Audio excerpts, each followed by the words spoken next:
이 시간 저희들이 잠언서 29장을 읽었습니다. 25장부터 시작되어서 29장까지 솔로몬의 신하들이 편집한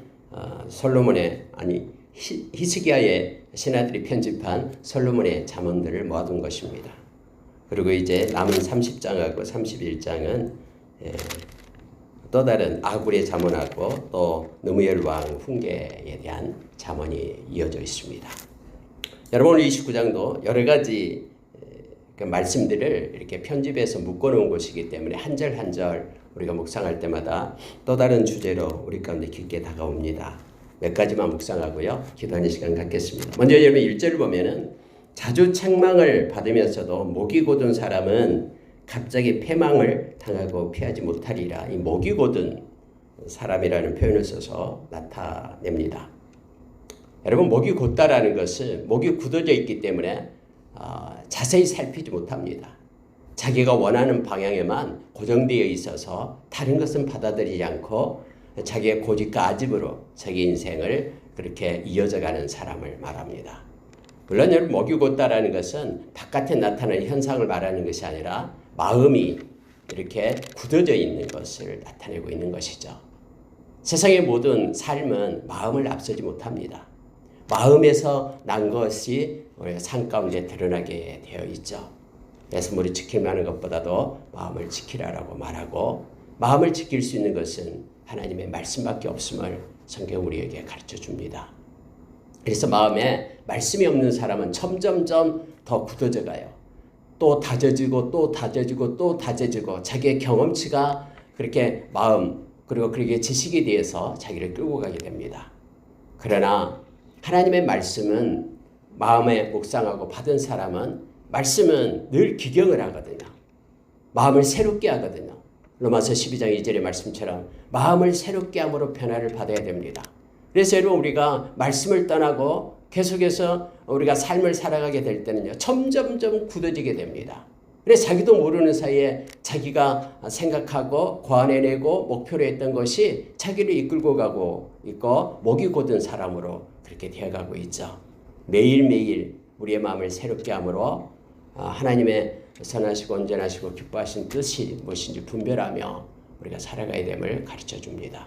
근데 문제는 뭐냐면은 자기의 고집과 아집으로 그렇게 살아가게 될 때, 말씀이 아닌 자기의 생각으로 살아가게 될 때 계속해서 책망을 하죠. 성령님께서 책망하시고요.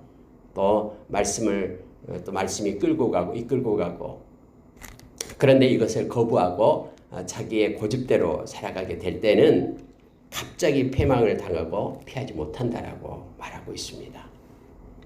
여러분, 우리가 이사야서에 보면은 65장인가요? 이사야에 보면은 하나님을 떠나는 하나님의 백성들이 기록이 되어 있죠. 온종일 하나님을 떠나는 하나님의 백성들의 그 등을 보고 두 손을 들고 기다리고 계시는 우리 하나님의 모습을 이사야는 표현하고 있습니다.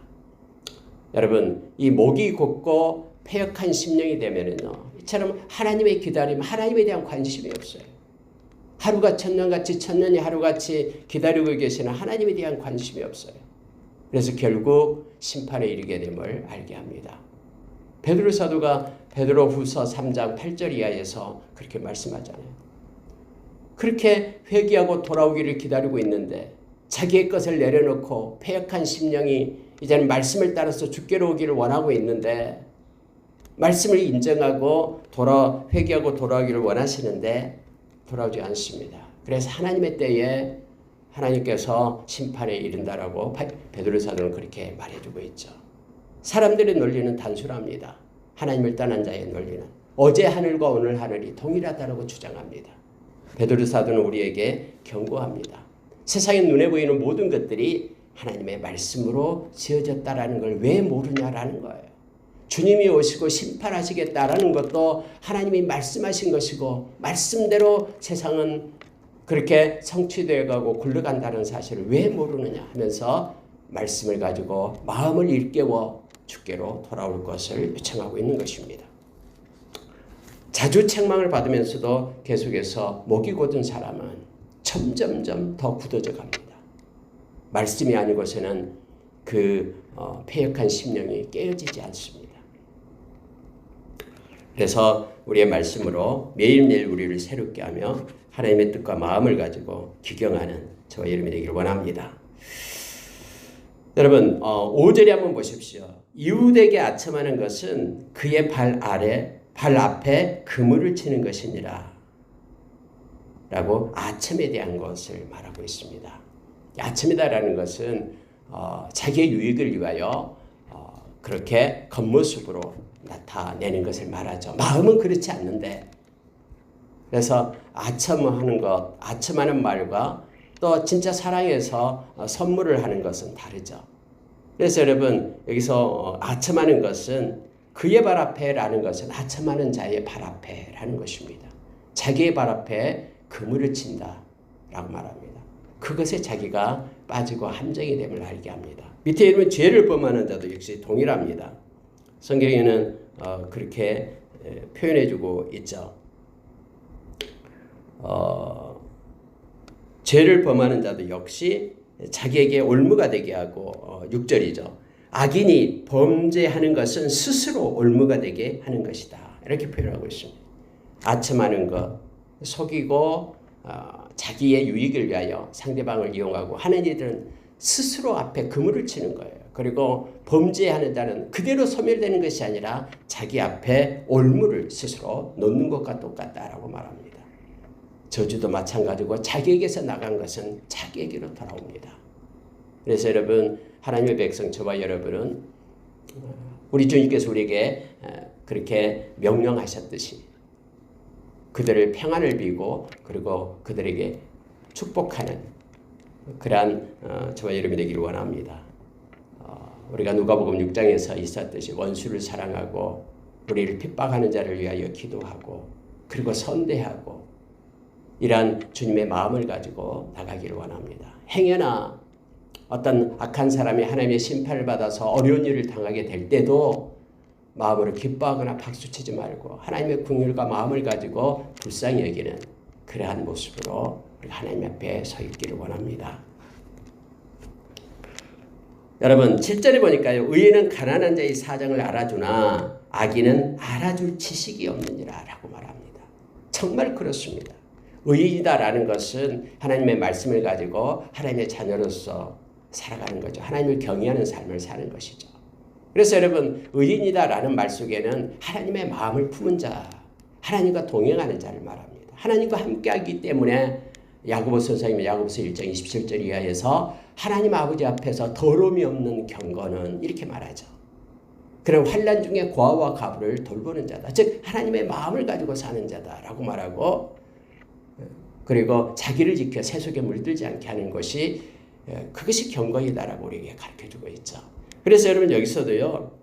가난한 자의 사정을 알아주나 이 말은 주님의 마음을 품었다라는 거예요. 그러나 악인은 주님에 대한 경외함이 없어요. 그래서 그런 지식이 없습니다. 아예 그들을 돌볼 수 있는 마음도 없을 뿐더러 지식이 없어요. 그런 경험도 없고요. 마음에 하나님이 두기를 싫어하기 때문에요. 저와 여러분이 하나님의 마음을 가지고 주님과 함께 동행하는 자로 서기를 원합니다. 그리고 하나님이 주신 마음에 대해서 기쁨으로 순종하면서 그러한 일을 행하는 것이 의인의 모습임을, 경건한 자의 모습임을 성경은 가르쳐주고 있습니다. 10절에 보면 우리에게 큰 유익을 줍니다. 피 흘리기를 좋아하는 자는 온전한 자를 미워하고 정직한 자의 생명을 찾느니라. 피 흘리기를 좋아한다라는 것은 강포한 자를 얘기하죠. 그래서 자기의 유익도 자기가 원하는 것에 대해서는 아주 잔인하리만큼 그렇게 남에 대해서 행사를 합니다. 근데 그 사람이 싫어하고 미워하는 것이 있어요. 하나님 편에 있지 않는, 하나님께 속하지 않는 세상에 속한 자가 싫어하고 미워하는 것이 있습니다. 에베소서 2장 2절부터 이렇게 세상의 영에 의해서 이렇게 끌려가는 자, 즉 하나님을 섬기지 못하고 예수 그리스도 믿지 않는 자들의 모습이죠. 자기의 정욕을 따라 행하며 뿐만 아니라 세상의 풍조를 따라 행합니다. 그런데 그들이 정말로 싫어하는 이들이 있어요. 그게 뭐냐면 온전한 자를 미워합니다.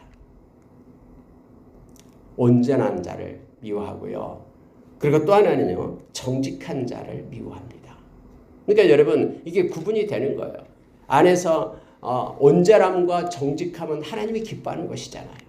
그러니까 하나님이 기뻐하고 하나님이 원하는 것은 행하지 않습니다. 하나님을 대적하고 나타나죠. 그래서 하나님에 대한 진실함, 온전함, 그리고 하나님의 경외함은 그렇게 행하는 자들을 너무너무 싫어해요. 그냥 싫어합니다. 그러한 피 흘리기를 강포하는 자, 하나님을 대적하고 또 자기의 유익을 위하여 악한 자로 서는 자는 온전한 자와 정직한 자의 생명을 찾고 미워한다라고 말합니다. 왜 세상이 이러냐라고 여러분 한탄할 것도 없습니다. 여러분 우리 주님께서 말씀하신 대로요. 마태복음 24장에서 점점점 세상은 분리됩니다. 거룩한 자는 더 거룩해지고 그리고 악한 자는 더 악해지고 세상은 자기의 역할을 하고 있는 거예요. 종말의 마지막 때가 될수록 말입니다. 이런 것을 보면서 하나님의 백성은 더욱더 하나님께 가까이 나가며 거룩한 자로 하나님께 속한 자로 엎드려 말씀과 기도로 거룩한 자로 그렇게 서기를 우리가 원합니다. 11절 보면은 어리석은 자는 자기의 노를 다 드러내어도 지혜로운 자는 그것을 억제하느니라 라고 말합니다. 여러분 지혜로운 자가 누굽니까? 하나님을 경외하는 자, 하나님의 말씀을 가지고 사는 자가 지혜로운 자죠. 근데 이 억제한다라는 것은 절제를 얘기합니다.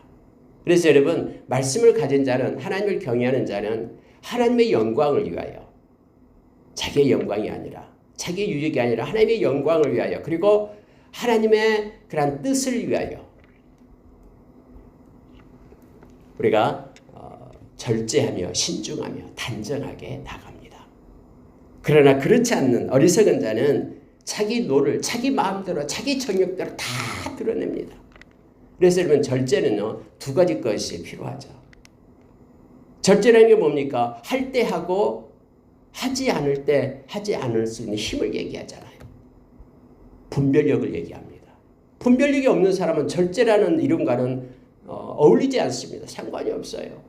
분별력을 가지고 지금은 절제할 때다. 지금은 멈춰야 될 때를 멈춰서는 거예요. 지금은 해야 될 때다. 다른 사람이 다 하지 않더라도 지금은 일어나서 해야 될 때다 하는 것은 분별력을 가지고 행하는 것이 그게 절제죠. 그냥 무조건 참는 게 절제가 아니에요. 절제는 분별력이 있는 사람이 절제를 하게 됩니다. 그래서 여러분 말씀이 기준점이 돼야지만 분별할 수 있잖아요. 말씀이 없는 분별은 그것은 가짜죠. 말씀이 우리의 사고와 우리의 행동의 중거점을 삼아야지만 그래서 분별력이 생기는 거예요. 그래서 여러분 절제할 수 있는 사람은 무조건 참는 것이 아니라 분별력이 있어야 됩니다. 또 하나는요. 내가 분별했다고 해도 그의 삶이 그렇게 결단하고 나갈 수가 없잖아요. 동력이 없으면 못하잖아요. 그래서 훈련이 필요합니다. 하나님께서 주신 것에 대해서 내가 분별해서 말씀으로 분별해서 그걸 행할 수 있는 동력, 용기, 믿음의 용기가 있어야지만 이 절제를 행할 수 있잖아요. 아니 99명 다 이 길로 가는데 나는 멈춰 설 수 있는 힘은 용기가 있어야 되죠. 사람은 부하내동하기를 좋아합니다. 많은 사람이 행하는 길이 옳은 길 같지만은 그렇지 않다고 성경은 말하죠. 말씀이 아니다 그러면 멈춰 서야 돼요. 여기에는 분별력과 동력, 즉 용기, 믿음의 용기. 그래서 용기를 가지려면 말씀의 훈련이 필요함을 알게 됩니다. 성령님은 우리를 훈련시킵니다. 성령님의 활동함으로 인하여 이 데살로니가전서 5장 19절의 말씀처럼 이 성령의 불을 끄지 말라라는 것은 성령의 활동을 우리의 마음과 또 우리의 인격과 우리의 삶 가운데 성령의 활동이 분연히 일어나게끔 하는 것입니다. 그래서 성령이 우리를 기름 부어서 훈련시키고 성령의 인도하심을 받게끔 순종함을 받게끔 우리가 훈련될 때 우리는 절제를 행할 수 있고 그래서 절제가 성령의 열매임을 우리에게 가르쳐 줍니다. 어리석은 자는 자기 노를 다 드러냅니다. 그러나 지혜로운 자는 하나님을 경외하고 또 말씀을 가진 자는 그것을 잘 억제해서 절제의 삶을 살아가게 됩니다.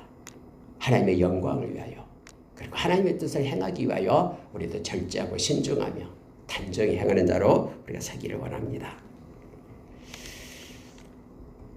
여러분 13절 보면은요. 가난한 자와 포악한 자가 섞어 살거니와 여호와께서는 그 모두의 눈에 빛을 주시느니라. 이렇게 되어 있죠. 여기서 가난한 자와 포악한 자가 섞어 산다. 여러분 우리가 산상수훈에도 예수님께서 그렇게 말씀하셨죠. 세상에는 악한 자도 있고 또 하나님의 의인들, 하나님의 백성들도 있고 그렇잖아요. 그렇다고 해서 악한 자의 그 밭에는 비를 내리지 않고 의인의 밭에만 비를 내리고 그거 아니잖아요. 하나님께서는 일반적인 은총으로 다 비를 내리고 햇빛을 주기도 합니다. 그러면서 우리로 하여금 이 세상을 살아가면서 우리로 하여금 그 빛과 소금의 직분을 감당할 것을, 하나님의 마음을 품을 것을 말하면서 원수를 사랑하라라고 그렇게 말씀해주고 있죠. 산상수훈에 예수님께서 저와 여러분에게 하신 말씀이 바로 더 나은 의를 가진 자가 되라라고 우리에게 가르칩니다. 하나님을 본받아 하나님의 자녀는 하나님을 본받은 삶을 살 것을 요청해주고 있죠. 여러분 이 세상에도 동일하게 하나님의 일반 은총이 있습니다. 믿지 않는 자에게도 그들도 하나님이 지었기 때문에 그렇죠. 근데 여러분 그러한 사람들이 섞어 산다고 해도요. 하나님의 백성은 더 나은 의를 가진 자로 살 것을 말하고 있습니다. 그냥 여러분 살인하지 않았다고 끝나는 것이 아니라 세상 사람도 살인하지 않고 그렇게 살잖아요. 그러나 형제에 대해서 노하는 자마다 이미 그를 살인했다고 하면서 예수님께서 우리에게 가르쳐 준 것은 더 나은 의를 가져라라고 우리에게 말합니다. 마음에 음욕을 품는 자마다 이미 가늠하는 자다라고 예수님께서 말씀하시면서 더 나은 의를 가진 하나님의 백성으로 이 땅에서 설 것을 우리에게 가르쳐 줍니다. 저와 여러분이 이 세상에서 바울 사도도 그렇게 말합니다. 고린도전도에서 그러면 우리가 이 세상의 사람들과는 그럼 살지 않고 이 세상을 지구를 떠나서 다른 데 세상에 가서 살아야 되냐? 그게 아니죠. 우리는 산속에 들어가서 사는 이들이 아니라 이 세상에서 많은 사람들과 섞어 살지만 거기에서 소금과 빛된 더 나은 의를 가진 자로서 우리가 섬으로써 하나님께 영광을 돌리는 마태복음 5장 13절 이하의 말씀처럼 우리가 하나님께 영광을 돌리는 자로 우리가 서야 됩니다. 저와 여러분 교회의 빛이 아니라 세상의 빛입니다. 여러분 여기서도 역시 세상은 가난한 자도 있고 포악한 자도 있고 섞어 삽니다. 그러나 여호와께서는 그 모두의 눈에 빛을 주신다라는 것은 여호와께서 모두에게 일반적인 은총을 주시면서 보고 계시고 이끌고 계십니다. 우리에게 맞이하고 우리가 매일 만나고 행하는 일들 가운데 우리는 그걸 도피하거나 회피해서는 안 됩니다. 그 가운데서 하나님의 자녀로서 더 나은 의를 가진 자로 우리가 그렇게 서기를 원합니다. 여러분 15절과 16절 17절의 말씀을 보면은요. 채찍과 꾸지람이 지혜를 주거늘 임의로 행하게 버려둔 자식은 어미를 욕되게 하느니라. 17절 보니까 네 자식을 징계하라. 그리하면 그가 너를 평안하게 하겠고 또 내 마음에 기쁨을 주리라. 여러분 하나님께서 우리에게 맡겨준 선물이 자식이잖아요. 그런데 우리가 자식을 위하여 기도해야 됩니다. 하나님의 뜻을 가지고 잘 양육하기 위하여요. 잘못했다면 이것이 잘못이다라고 기도하면서 그들을 책망해야 됩니다. 잘못된 길로 가고 있는데도 그대로 버려두면 안 됩니다.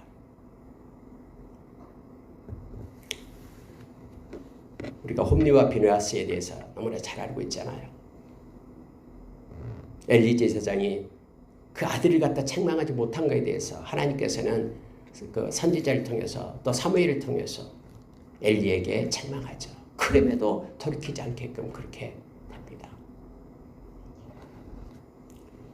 자식을 징계하면서 말씀으로 양육하고 기도로 양육할 것을 우리에게 가르쳐 줍니다. 특히 여러분 믿음의 길을 걸을 수 있도록 그것이 이 땅에서 최고의 가치고 하나님이 우리에게 주신 가장 소중한 거잖아요. 자자손손 생명의 물줄기가 힘있게 흘러가도록 우리가 힘써 기도하며 말씀을 양육하는 저와 여러분이 되기를 원합니다.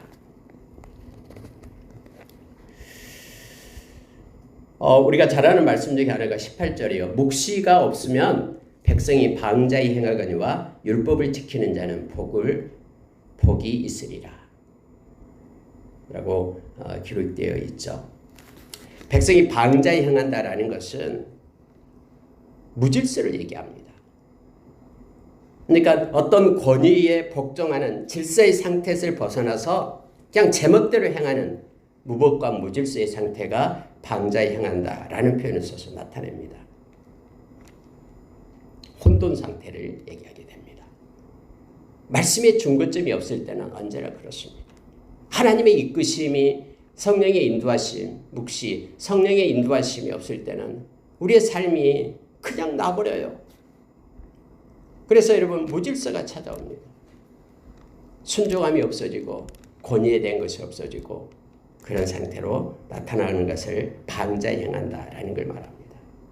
말씀이 우리의 중거점이 되고 우리가 따라가야 될 그러한 표준이 됨을 알게 합니다. 말씀이 있어야지만이 우리 발의 등이 되고 우리 길의 빛이 되어서 나가게 됨을 알게 합니다. 말씀의 빛이 우리의 마음 가운데 떨어져야 됩니다. 그래야지만이 우리가 혼란이 없어지고 질서가 생겨서 하나님 앞에 기쁨으로 나가게 되고 또 하나님이 주시는 복을 누리게 됩니다. 고린도후서 4장 4절 이하에서 우리 너무나 잘 알잖아요.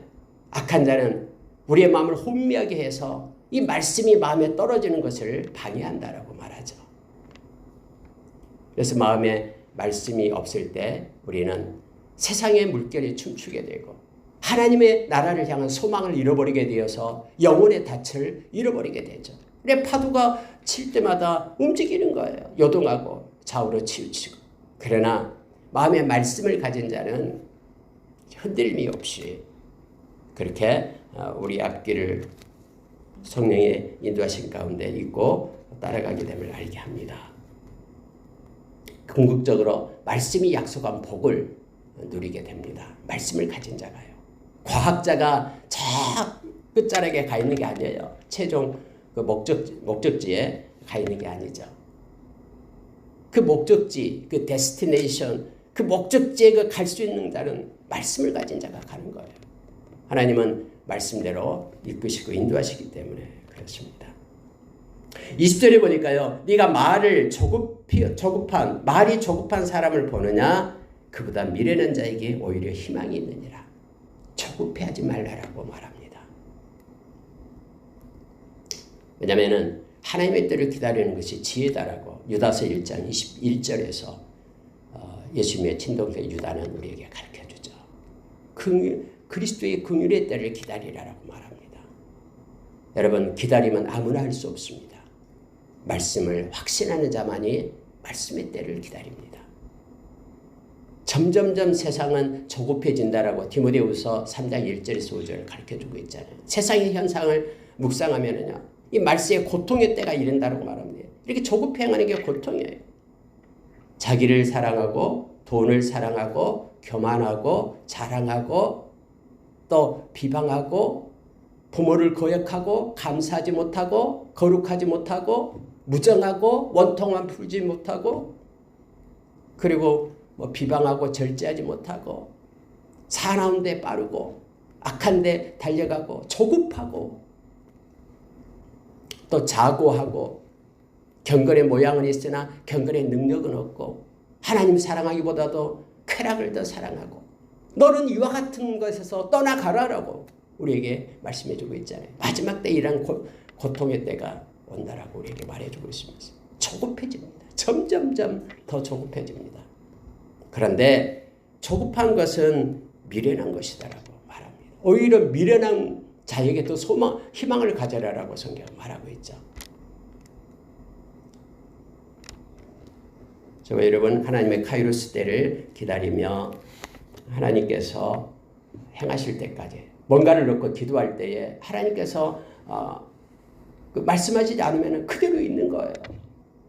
그거 그대로 하나님 말씀하실 때까지 내가 먼저 서둘러서 하나님이 기도하지도 않고 하나님의 응답도 주지 않는데 서둘러 나의 생각으로 조급하게 행하지 말 것을 성경은 요청합니다. 언제나 조급할 때는 후회합니다. 하나님의 뜻을 기다리는 자는 언제나 하나님으로부터 좋은 것을 얻게 됩니다. 여러분 23절로 내려가겠습니다. 사람이 교만하면 낮아지게 되겠고 마음이 겸손하면 영예를 얻으리라. 이것은 계속해서 잠언서에서 반복적으로 우리에게 말씀해주고 있는 것이죠. 물론 야고보서도 역시 동일하게 말하고 있고요. 여기서 그러니까는 낮아지게 되고 또 영예를 얻게 되고 높아지게 되는 것은 사람의 손에 있지 않다라는 거예요. 하나님의 손에 있기 때문에 하나님께 맡길 것을 요청합니다. 내가 아무리 높아지려고 해도요, 높아지지 않습니다. 하나님은 교만한 자를 대적하고 교만한 자의 하나님은 그를 꺾죠. 그러나 겸손한 자는 내가 그를 높이리라라고 약속해 줍니다. 주 앞에서 낮추라. 주께서 너희를 높이시리라라고 말합니다. 하나님이 원하는 것은 우리가 겸손해서 하나님과 동행하는 자로 설 것을 미가서 6장 8절에서 우리에게 가르치면서 하나님이 그를 기뻐하십니다. 겸손한 자에게는 하나님이 그와 함께 하시며 그의 영을 살리시고 그와 동행하심을 이사야서 57장에서 가르쳐주고 있죠. 오늘도 겸손한 하루가 되기를 원합니다. 자, 동일하게 여러분 25절에서 26절 말씀을 하고 있는데요. 이 말씀 보고 마치겠습니다. 사람을 두려워하면 올무에 걸리게 되거니와 여호와를 의지하는 자는 안전하리라. 주권자에게 은혜를 구하는 자가 많으나 사람의 일의 작정은 여호와께로 말미암느니라. 여러분 말씀을 우리에게 명확하게 합니다. 사람을 두려워해서 행하는 모든 것들은 다 올무에 걸리게 됩니다. 또 사람을 두려워하게 되면은 우리가 외식하는 자리에 들어가게 되죠. 우리 주님이 그토록 싫어한 외식의 자리에 있게 됩니다. 그러나 하나님을 두려워하고 이건 대꾸기 때문에요. 하나님을 의지한다라는 것은 하나님을 두려워한다. 앞에는 사람을 두려워한다. 이 동일한 의미거든요. 하나님을 두려워하며 하나님을 의지하고 경외함을 얘기하죠. 의지하는 자는 안전합니다. 그 이유를 26절에서 설명해 주고 있어요. 사람들은 주권자, 권세가 있고 능력이 있는 사람에게 은혜를 구하는 자가 많다. 그러나 성경은 이렇게 말하고 있죠. 사람의 일의 작정은 사람에게서 오지 않는다. 그 모든 이루어진 일들은 여호와께로 말미암느니라 라고 가르치면서 그래서 여호와를 의지하고 하나님을 두려워할 것을 말하고 있습니다. 예수님께서도 여러분 우리에게 말씀해 주고 있는 내용이 있죠. 마태복음 10장 28절에서 예수님이 그렇게 말합니다. 너희들의 목숨을 헤아려는 사람을 두려워하지 마라. 너희들의 영혼을 치우게 던지는 하나님을 두려워하라 라고 예수님께서는 우리에게 말씀하십니다. 하나님의 백성은 이 땅에서 하나님을 두려워하며 하나님을 의지하는 자가 되어야 됩니다. 그러면 아무리 세상이 요동할지라도 그는 안전합니다. 그는 이 세이브 존에 머물게 됩니다. 말씀 마치겠습니다. 오늘 특히 말씀 가운데 우리가 절제하는 자로 서기를 원합니다. 하나님의 영광을 위하여 하나님의 뜻을 행하는 데에 절제하고 신중하고 단정한 하루가 되기를 원합니다. 말씀으로 선한 분별력을 갖고 또 지혜의 영이신 성령님의 인도하심을 받아서 분별력을 갖고 또 성령께서 이끄시고 훈련을 받아서 성령의 열매인 절제가 우리의 삶 가운데 많이 맺혀지기를 원하고요. 사람을 두려워하면서 올무에 걸리는 일이 없도록 하나님을 의지하고 모든 것이 하나님에 의해서 우리에게 주어짐을 기억하면서 겸손히 하나님과 동행하는 우리의 삶이 있기를 원합니다. 말씀이 우리의 마음 가운데 없으면 우리는 방자히 행하게 됩니다. 그리고 무질서 가운데 빠지게 됩니다. 그러나 말씀이 우리의 마음 가운데 있어 늘 마음을 새롭게 함으로 굳어지는 우리의 마음, 목이 굳는 것을 걷어내고 부드러운 마음을 헤어서 말씀을 따라 주님과 겸손히 동행하며 기쁨을 누리는 저와 여러분의 삶이 있기를 원합니다. 함께 기도하겠습니다.